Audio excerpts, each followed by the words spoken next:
Hey everybody, Bill Flipper here, and I'm making this video. I'm raising a 7-year-old son, and this video is the importance of sports in a kid's life. So, you have two choices, and I really recommend both, and that is team sports and then individual sports. So the individual sports that we have done is jujitsu and wrestling, and for team sports we've done soccer. And we would probably bounce around, but I really like choice of jujitsu and wrestling because that's a pretty intense individual sport. Um, it really helps with confidence. I have a list of some things to make, so if I look off, that's why. But it builds self-discipline, respect, confidence. Also, with losses, you're building some adversity and those types of things. Um, and you have a structured environment, and often respect to the coach and a lot of respect to them. And you're with all sports, you're making lifelong friends. So with soccer, we have the cardiovascular, the fitness level, the hand-eye coordination, I guess foot coordination, but the fast reflex muscles, and overall, like I said, working as a team, and working, those are, soccer games are a lot of running and they're very intense. So the reason why I think this is so, so important, and I made a list, is as a child promotes a healthy lifestyle. So that's super important. The motor skills, the coordination, the balance, overall fitness is so important because these things, when started young, will become lifelong habits and activities. And with such a rise in, basically unhealthy, lifestyles that have gone on, I think when you develop this easy, it's, habits become a lifestyle. And you develop these habits young of running and being, in a group and having that, like I said, especially since I have an only child.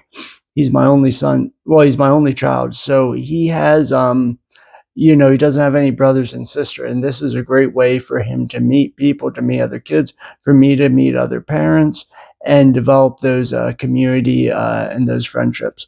So, and then, like I said, the life skills, the discipline, the goal setting, the handling wins, losses gracefully, the sportsmanship, the helping, even helping an opponent up while they're down, those types of things. Again, developing these key things in life really enable you to become a success much later. That's why starting early is so important.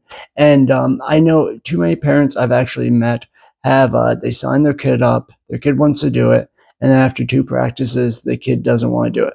Now, I think there's a fine line we get into where you don't wanna make the kid miserable, but I think a lot of that, in those certain instances, they just, allow their child to just basically say, "I don't wanna do it, and I give up." I think that's a bad habit. So, again, maybe not to make the child miserable, but if they're really, really against going, they signed up for football and they hate it, I would try to push them to say, "Okay, if you really don't wanna go to football, what you need to do is come up with another plan on why what are we going to do at during football practice. Okay, then we're going to go on the walks, then we're going to go to the playground every day, then we're going to join another sport, then we're going to do something that's still going to make these friendships and develop these behaviors." And you know so we're on to the next one. It's boosting self-esteem, confidence, a sense of belonging, all those things I've gone over before, an outlet for youthful energy. I think this is super important. I think, like I said, young boys like to be crazy, run around, or in my experience, my son likes to be crazy and run around, and this gets the energy out.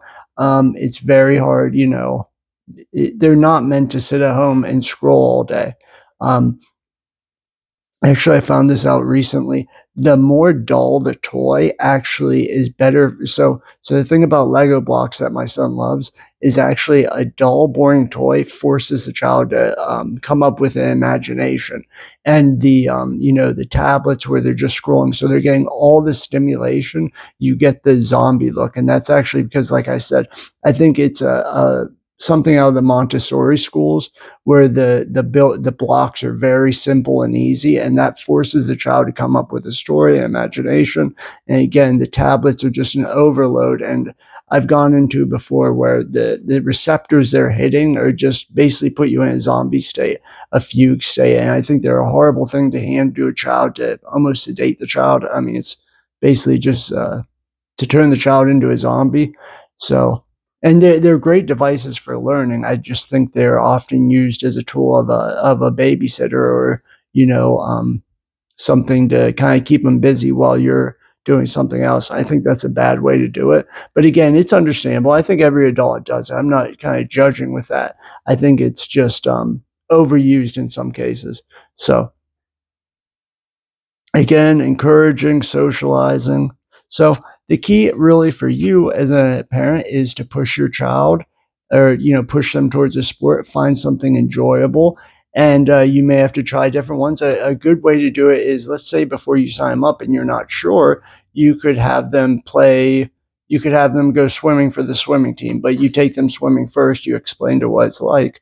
You could have them play soccer, kick the ball, run around, do some drills, and if they go, "Oh, I just really hate this, but I like basketball," then you kind of know what to expect. But again, I don't think if your child's kind of pushes to quit something, I really think you need to come up with a replacement instead of just letting them quit. Luckily, my son's never really been into it.